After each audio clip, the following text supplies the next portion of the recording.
going back in time with Tadelech today. Several years ago, ASaP recorded videos of educators using pyramid model practices in their rooms. These practices support the social and emotional development of children and their inclusion. So we use these videos in our training workshops and for reflective practice. But as ASaP turns 10 this year, we reached out to those educators who so bravely put themselves on camera, and we had them re-watch one of their videos. Now, I'm talking with these educators about what they remember, what they learned, and how ASaP still influences their practice with children today. Let's go meet Tadelech. So Tadelech, I'm so glad to see you. It's been a long time. So when did you start with ASaP, or when do you remember starting with ASaP? I joined ASaP since 2013. Yeah, 2013. So ASaP started in 2012, which means you were there pretty much from the beginning. You're not with the childcare center that you were with before. Where are you at now? Now I work in a day home agency as a consultant.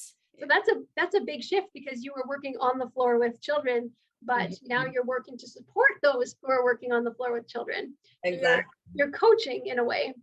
If you remember, we had a videographer come and they recorded you and another educator for about an hour. And we were able to take those videos and use them in our training to show examples of how we can use some of those pyramid model practices with children in our room. So we're going to watch this little video, and then we'll come back and chat a little bit about, what you remember from that experience and what has stuck with you going forward. Today we have a little change, right? We had a quiet time. I saw you guys are doing a quiet activities, such a good thing. And then now where we are? Circle time. Today after quiet, we are doing a circle time, so later we can go outside. Okay? Oh, gym, yeah. We will have a gym time too. That's right. So that was just a short little video, but it shows one of our critical pyramid practices, which is using a visual routine with children on a regular basis. What are your first thoughts as you rewatch that video?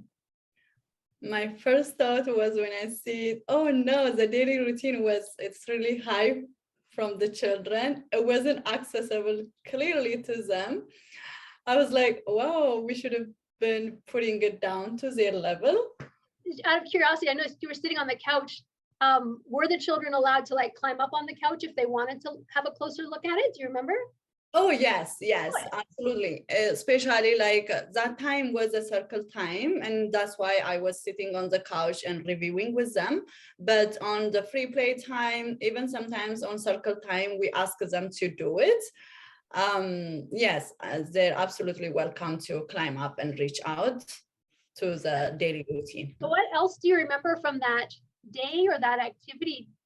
Yeah, I remember the participation, the children's, right? When I was reviewing, they were, if you see at the last on the video, one child was saying that, how about gym time? Because I didn't mention, I just mentioned two of them. And I was like, about to go, I didn't review all of the routines. There was two options, like the children were voting over outside and going to gym.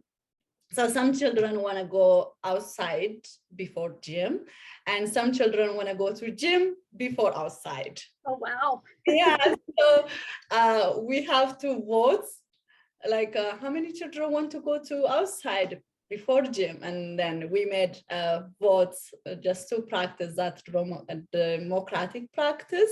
Yeah. And then we explained to them, okay, this much children want to go outside, so we're gonna go outside, but we're still gonna go gym after. So the visuals are supporting that democratic practice too. Exactly, yes.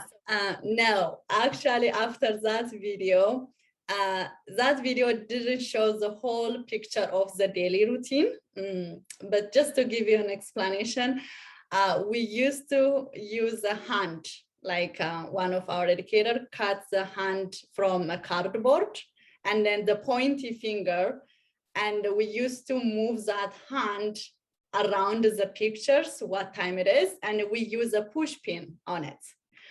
So one of the child came to us and say, hey, you're hurting the finger. Is that what he said?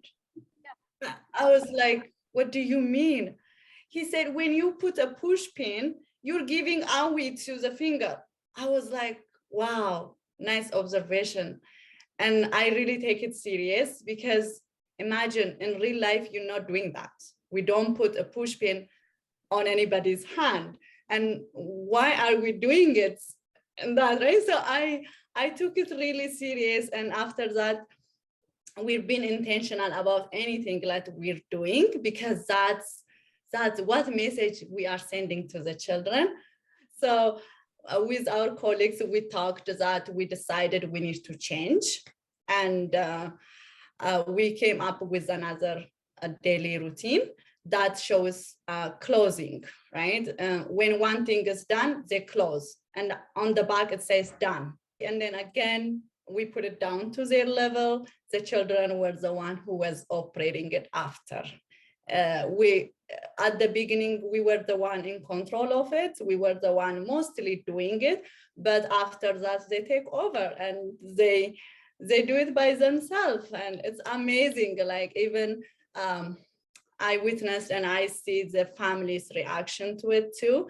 On transition, especially, I remember the child will pull the mom and then he will ask her, on which time you're coming? Can you believe? Like, I was like, wow, it's working like more than our expectation. And the mom will tell him all the time, I'm coming when you have a snack. I'm coming before outside time. So that will give him comfort. And like, he knows, like when it is done, he knows how many more things left until his mom gonna come back. So how do visuals play a role in your work now that you're a consultant? As a consultant, when I go visit for my regular visit to educators, I know that daily routine and visual, all visuals works for me when I used to work with the children. And I speak from my practice. I speak from what I experienced. So I really encourage them to use visual around emotions, around the problem solving skill, and around the daily routine. The children need to know what comes after, right? Imagine if when they were young, if they're trained how to solve the problem by themselves, how to label their emotions, how to express their emotions and recognize others' emotion.